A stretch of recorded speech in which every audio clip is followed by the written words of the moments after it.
안녕하세요, 여러분. 오늘은 암호화폐 시장에서 큰 파장을 일으키고 있는 코인베이스 해킹 사건에 대해 깊이 있게 이야기해 보려 합니다. 최근 코인베이스는 S&P 500에 편입되면서 암호화폐 업계에서 중요한 위치를 차지하게 되었죠. 하지만 편입 후 불과 이틀 만에 발생한 이번 해킹 사건은 그야말로 충격적입니다. 사건이 발생한 날 코인베이스 CEO 브라이언 암스트롱이 직접 밝힌 내용과 현재 진행 상황까지 자세히 정리해서 여러분께 전달드리겠습니다. 먼저 사건의 발단부터 이야기해 보겠습니다. 코인베이스는 최근 S&P 500에 편입되며 미국 주류 경제 지표에 이름을 올렸습니다.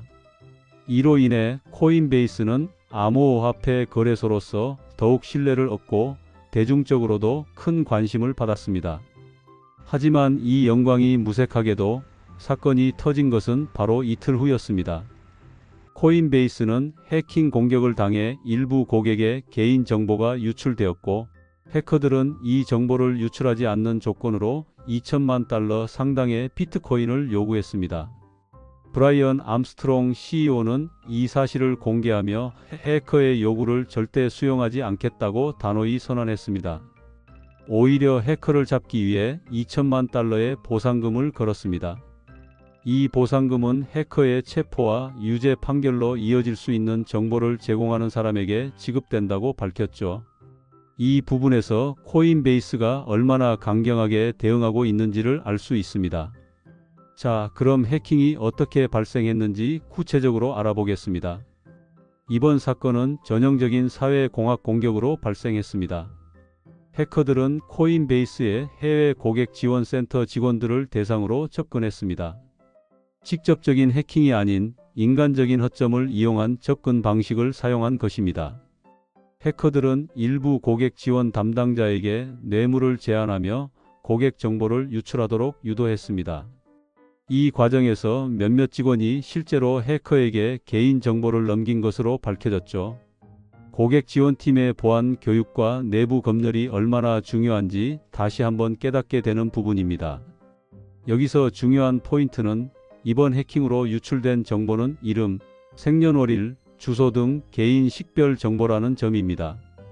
비밀번호, 개인 키, 자산 등 민감한 금융 정보는 접근되지 않았다고 코인베이스 측은 강조했습니다.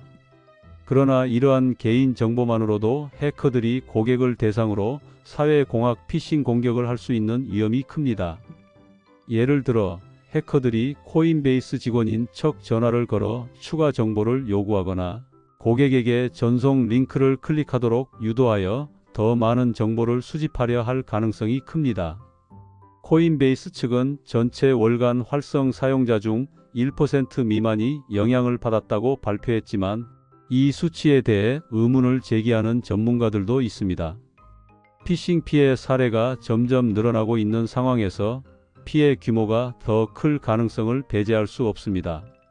현재 다양한 커뮤니티와 SNS에서 코인베이스를 사칭한 연락을 받았다는 제보가 이어지고 있기 때문입니다.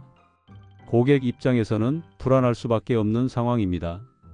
코인베이스는 이번 사건과 관련하여 몇 가지 대책을 발표했습니다. 첫째, 유출로 인해 피싱 공격을 당한 고객에게는 전액 보상할 방침입니다. 해킹 피해를 입은 고객은 코인베이스 블로그를 통해 보상 절차를 확인할 수 있습니다. 둘째, 고객 지원팀의 보안 체계를 대폭 강화하겠다고 밝혔습니다. 기존의 해외 지원센터 구조를 재검토하고 보안 교육을 강화하여 유사 사건이 재발하지 않도록 조치할 예정입니다. 셋째, 일부 고객 지원센터를 아예 다른 지역으로 이전할 계획도 있다고 합니다. 이를 통해 내부 보안 관리와 교육을 더 철저히 하겠다는 의도로 보입니다. 하지만 해킹 사건이 일어나기 전에 예방 조치가 더 철저했어야 한다는 비판도 나옵니다. 암호화폐 거래소가 글로벌 확장을 위해 해외 고객 지원 센터를 운영하는 것은 이해할 수 있지만 그 과정에서 직원 교육과 보안 관리가 소홀했던 것이 아닌가 하는 지적입니다. 특히 암호화폐 거래소는 기본적으로 보안이 생명입니다. 코인베이스와 같은 대형 거래소에서 발생한 이번 사건은 업계 전체에 큰 경각심을 불러일으켰습니다. 이 사건을 통해 우리는 몇 가지 중요한 교훈을 얻을 수 있습니다. 먼저, 암호화폐를 거래소에 보관하는 것은 항상 리스크가 따른다는 점입니다. 내 키가 아니면 내 코인이 아니다라는 말처럼 자신의 암호화폐는 개인 지갑에 안전하게 보관하는 것이 중요합니다. 또한 피싱 공격에 절대 속아 넘어가지 않도록 주의해야 합니다. 고객 지원팀을 사칭하며 비밀번호나 개인 키를 요구하는 연락이 온다면 즉시 의심해야 합니다. 코인베이스를 비롯한 대형 거래소는 고객에게 직접 민감 정보를 요구하지 않는다는 점을 기억하세요. 결론적으로 코인베이스 해킹 사건은 암호화폐 거래소의 보안 문제를 다시 한번 상기시키는 계기가 되었습니다. 이번 사건을 계기로 코인베이스뿐 아니라 다른 거래소들도 보안 강화를 위해 노력할 것으로 보입니다. 이제 고객들도 거래소에만 의존하지 말고 자산 관리에 더 많은 책임을 가져야 할 때입니다. 오늘 영상이 도움이 되었다면 구독과 좋아요 부탁드리고 이 사건에 대한 여러분의 생각도 댓글로 남겨주세요. 그럼 다음 영상에서 또 뵙겠습니다. 감사합니다.